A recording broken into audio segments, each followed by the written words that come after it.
I'm going to go ahead and publish this particular post now so you can actually see how this works on the live site here.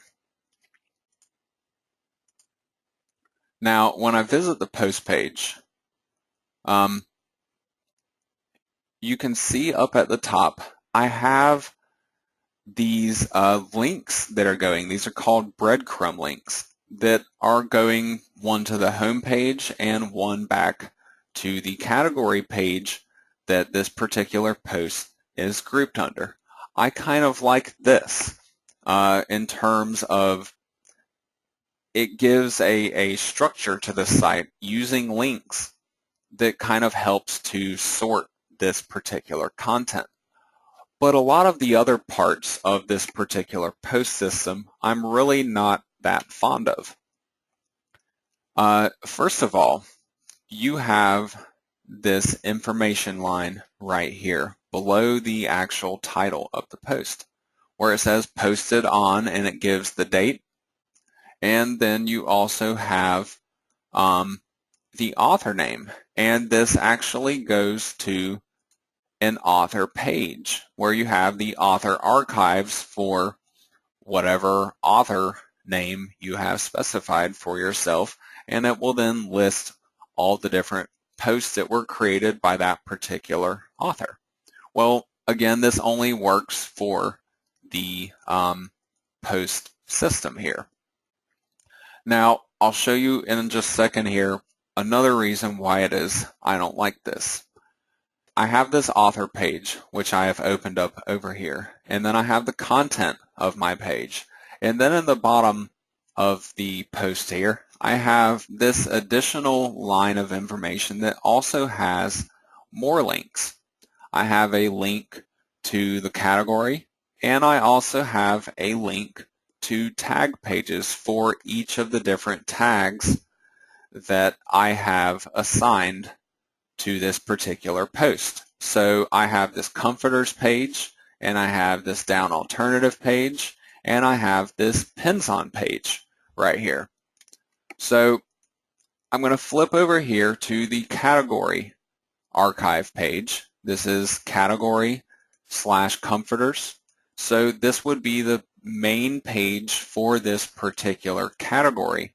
So any post that I assign to this category would simply be listed down below right here.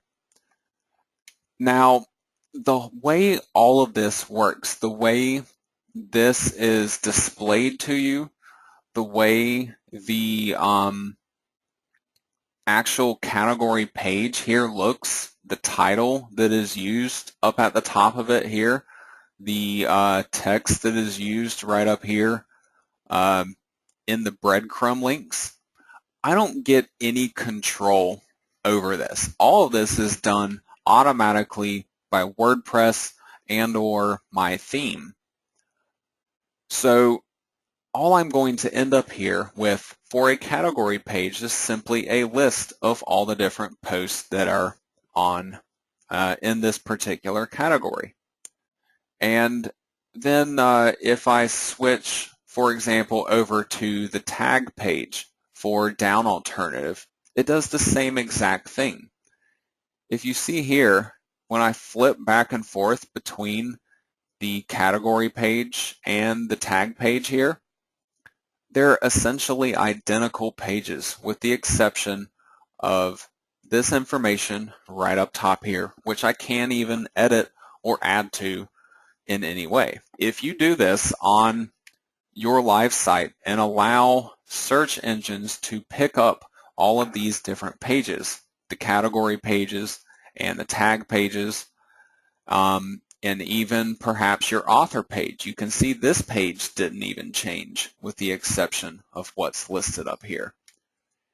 Depending on how your content is organized, if you use a limited number of categories and a limited number of tags, you could end up with numerous pages on your site that are essentially identical with the exception of basically 5 words. The rest of the site, the page, would be completely the same.